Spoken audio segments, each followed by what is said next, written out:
We're a safe space. So hard to whisper with this very sensitive task cam. But I hope you guys don't mind the lighting and how the video looks. I thought that this dark lighting was very suitable because today's video is going to be a scary stories, whispering, reading video, which so many of you guys have requested. And I know those are actually the videos that made me popular, like in the beginning stages of my channel. Like those are what got the most views. I think now my Yandere ASMR roleplay has the most views. And I'm making a Yandere ASMR roleplay part 2 for my Halloween special. So that's coming on October 31st. Stay tuned for that. Anyways, I hope you guys like the dark setting. I could have made the brightness a little bit brighter, like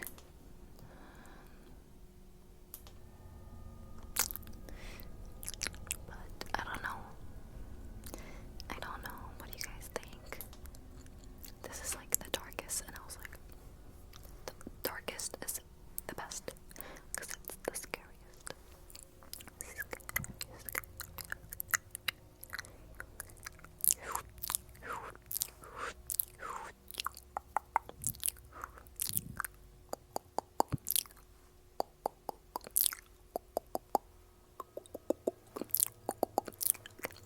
I saw ASMR Isaac do like those mouth sounds with the desk cam, and his mouth sounds are so good. I literally fell asleep to his like mouth sounds, inaudible trigger words video 3 times. They just knocked me out. Anyways, I think I might put this on the desk cam to help with the overly breathiness.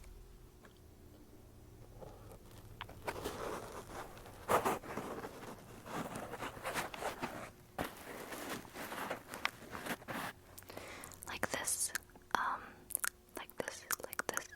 I think that it's still really tingly, right? Is it okay for you guys? Let me know if you would prefer to not have this on the desk cam, you know. Yeah, I don't know yet, but I have my iPad here, my iPad.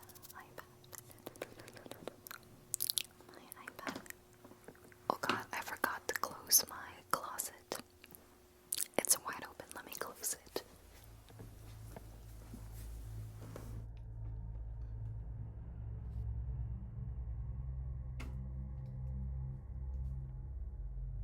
Y'all know a scaredy cat like me can't have her closet door open when she's reading scary stories. Okay, so I've got my first story, and my first story is from r/nosleep by the user called Signed Silent Delivered. Silent as in SYLED. Silent, I don't know. It's called I Was on a Sleeper Train. There's this guy who kept on tapping, then he stopped. So let's get started, okay?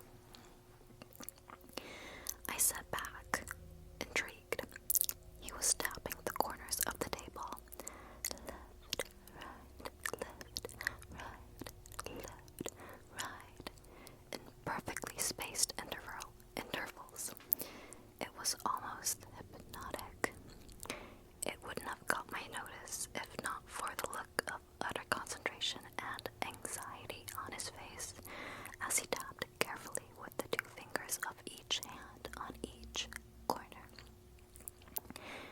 I put my shades on so that I could observe undetected. I'd bought mirrored shades just for this reason. I'm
smile on my face to match her sunshine vibes. Hey, we've got the bottom bunks. Hope that's alright. Both top bunks are free for you to choose. Great, thanks. She smiled at me. Then her gaze drifted to her fellow carriage bunker. She looked confused, then concerned for a moment. She opened her mouth and I immediately spoke up again. Let me help you with your stuff. I grabbed hold of one end of her heavy backpack. That did the trick. She shifted her attention back to me and grabbed hold of the other end of her backpack. We heaved it onto the upper bunk. Thanks. She looked back at the tapper, but this time she didn't try to say anything. She just raised an eyebrow, then turned to climb up the ladder to her bunk. I looked back at the tapper. He was now saying some words in time to the taps, each word spat out with a tap in a curt, almost frantic manner. I couldn't help it. I wanted to look away, leave the carriage, give him some space to do whatever it was he needed to do, but I was getting really curious about the tense words he was expelling under his breath. So instead, I shifted from my comfortable space at the end of my bunk and sat at the table opposite him.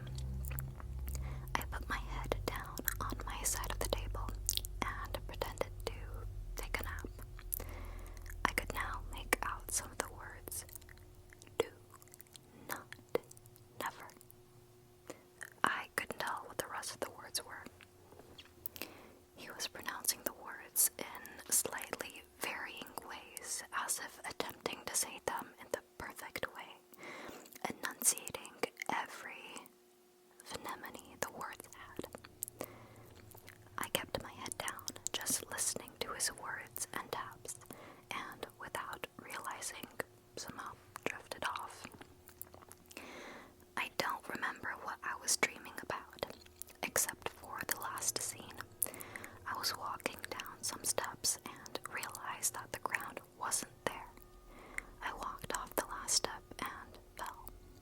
I jerked awake. I must have startled him. He stopped his tapping. He looked at me, as if registering my presence for the first time. We stared at each other for a moment or two. Then he looked down at the corners of the table.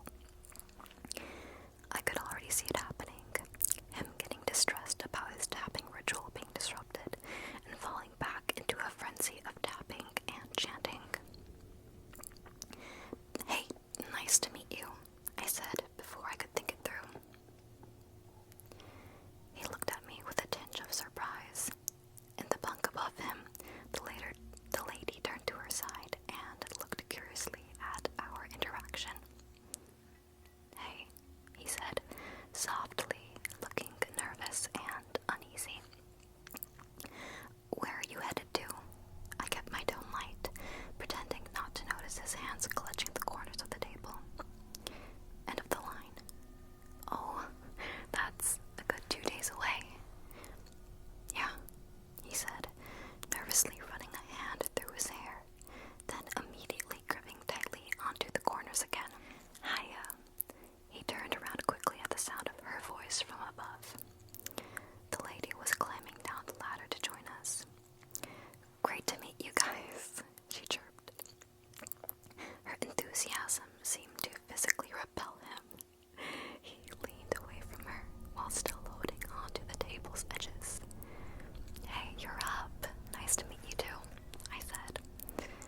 switch my lights on and off, until I was thinking exactly the right thought in the right way while the lights went off. Otherwise, I was convinced horrible things would happen. I smiled gently at him. But one day, it got too much for me. I didn't want to live my life repeating my actions over and over to ward off some unnameable event. So I just stopped. I switched off the lights while thinking a bad thought, sat down, felt the fear come crashing down on me. I felt like I was suffocating with fear, with horror, with this intense dread that convinced me that I would deeply regret not getting things just right, that I had somehow caused some horrible destruction. I looked up at him. His expression was unreadable.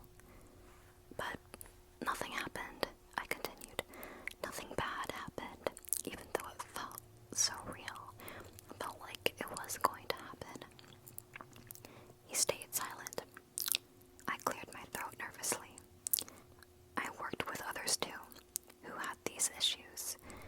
When I was a psychologist, they felt these things too. The fear, the terror, the urge, the need to do whatever their fear was telling them to. I trailed off. His expression was becoming a familiar one. He was frowning. He seemed to be finding the right words to say. You're describing OCD. I know what I have seems like OCD. I have been diagnosed with OCD. It's not OCD. He began tapping again. How is it not like OCD? I'm sorry, I did not want to jump to any conclusions. I want to understand what's going on. He took a deep breath and closed his eyes, all the while still tapping. It was a long while before he spoke. When I stopped tapping, bad things do happen. Or they do begin to happen, but I've always stopped them in time by tapping again. Could you tell me more? Tap, tap, tap. At least he wasn't back to spitting out those words. I've tried to stop before. Of course I've tried to stop before. You think I don't know how I look to others? You think I want to live my life enslaved to these acts? I want to hang out too. I want to talk to others. I want to be normal. But I can't. I've got so fed up. I've tried to stop so many times, but every time I do, something happens. I didn't speak. I just waited for him to continue. Weird things happen, strange things I can't explain. His breathing was quickening. He was obviously terrified by his recall of the past. I tried it once at home, when I was still a student. I fought it when the urge came, when the fear hit me, and I knew that it was time for me to tap again. I knew I needed to do it. I tapped for a bit on the sides of my bed, then I stopped. It felt wrong, all sorts of wrong. I felt terrified, but I refused to tap anyway. Then the room just started creaking. The floorboards did, my cupboard, my desk, everything was creaking. Then my textbook fell off the table. I had to start tapping again. Something horrible was going to happen.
to stop.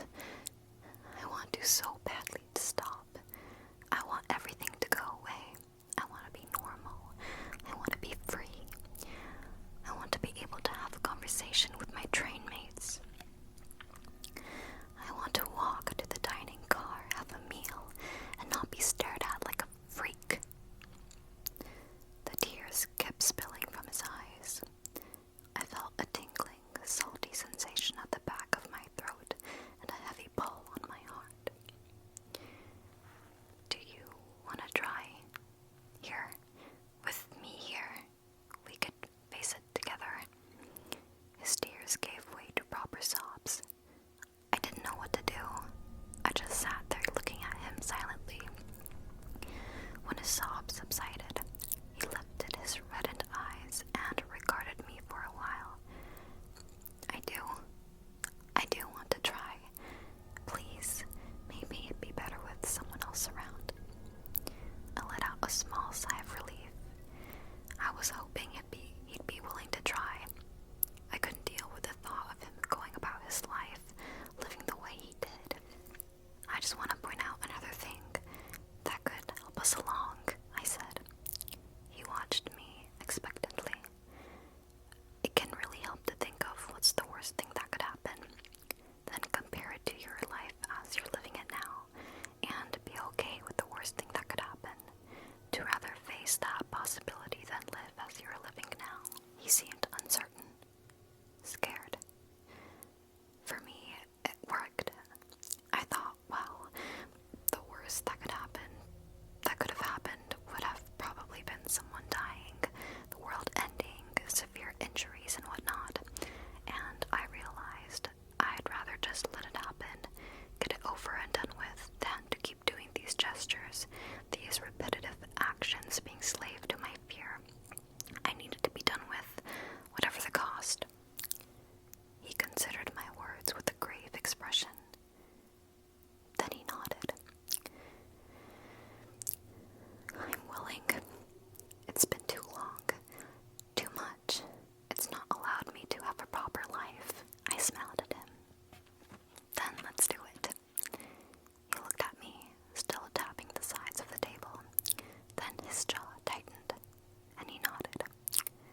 A few moments passed before he stopped tapping. He put his hands flat on the table. We waited. The first few minutes seemed to take an immense toll on him. His face was pale, and cold sweat beaded his face. His breaths were shallow and quick. More time passed, and he seemed almost ready to relax. Then the lights in the carriage flickered. He seemed to almost jump out of his skin. He reached out his hands to the corner of the table, but I grabbed them and placed them back on the top of the table. I pressed them down for a while, then let go. He had to do this himself. The lights went out. I took a few deep, calming breaths.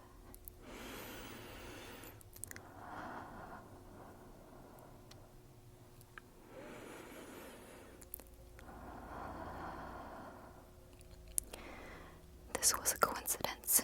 I knew it, logically. This was a highly unfortunate coincidence. But that was all it was. And if I could help him through it, he could be free from these obsessions and compulsions for the rest of his life, or at least be less controlled by them. I grabbed his hands to make sure he didn't start tapping in the dark. He whimpered a little. He couldn't see my face, but I smiled at him nonetheless, hoping that I could send him some reassuring vibes. Then the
Last night, I came back from one of those mental health camping trips where all you bring, electronic-wise, is an emergency radio and a digital camera.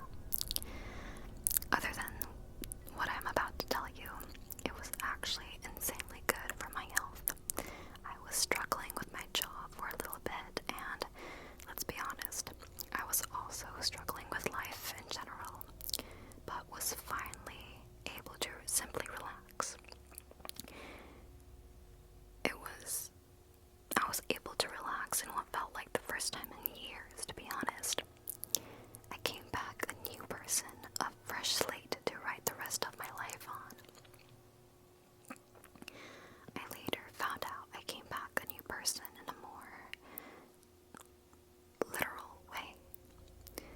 The camping part went smoothly.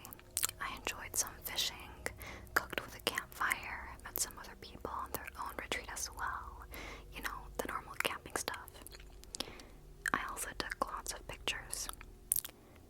A week after I arrived, I packed up all of my things and went back to my truck, ready to go back to my home.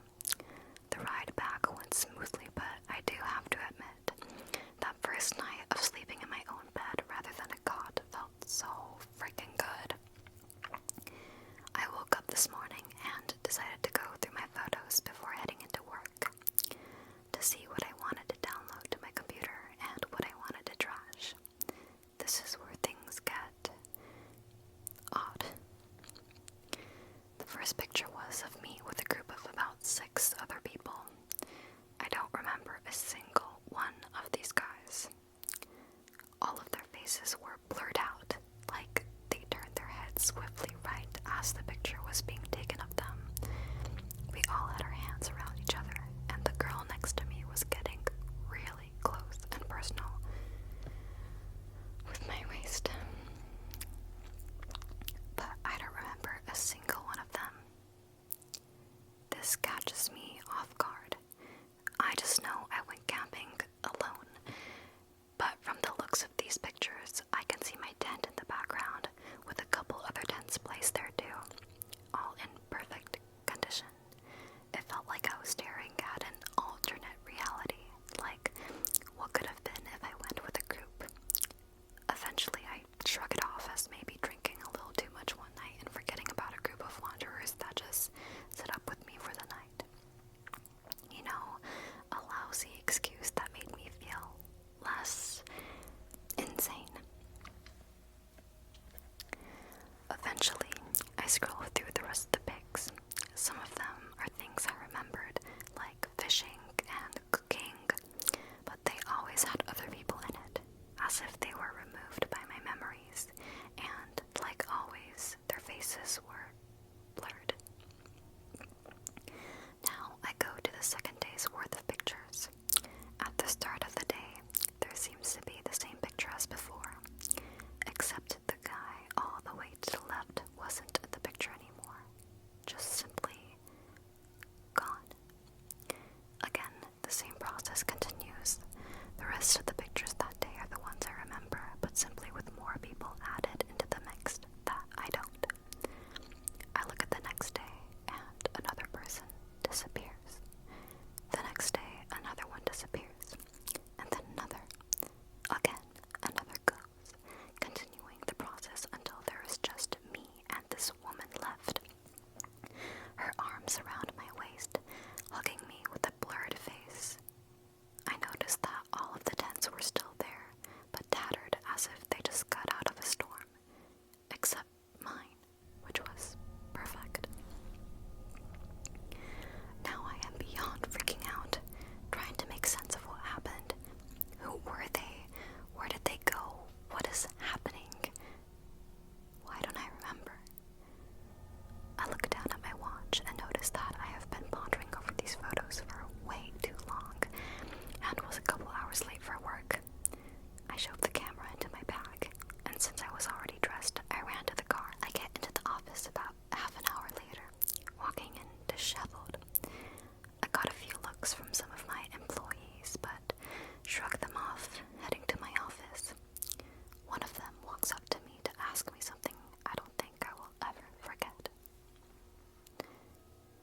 was your wife. My wife.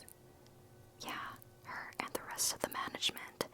You guys all went on a retreat, and you're the first one to come back. I look up at my desk and notice a picture with all 7 of us from the original photo. I quickly open up my camera and go back to the first photo, matching the bodies up with each other to confirm their identities. Sure enough, they were the management that I worked with, but I still did not remember a single one of them. I scroll to the last photo I have taken and see me, only me, and a blurred bodies hanging suspended from trees behind me, with their heads all forcefully bent in a 90-degree angle. I notice that my hands were both well within view of the picture as my blood went cold. Who was taking all of the pictures? Oh my god, that literally gave me shivers and goosebumps throughout my whole body. Was he the murderer? And maybe he has a split personality disorder that he just so he doesn't remember, or he just couldn't believe that he was the one who did it, so he tried to purposely erase his memory. Okay, let me read the comments. Well, you're fucked. Get a good lawyer.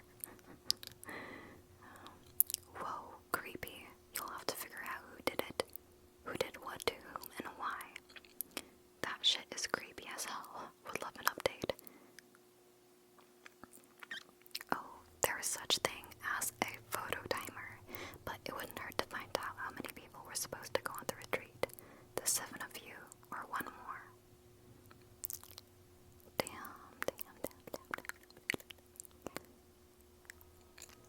Oh man, I thought you were just camping with photogenic ghosts.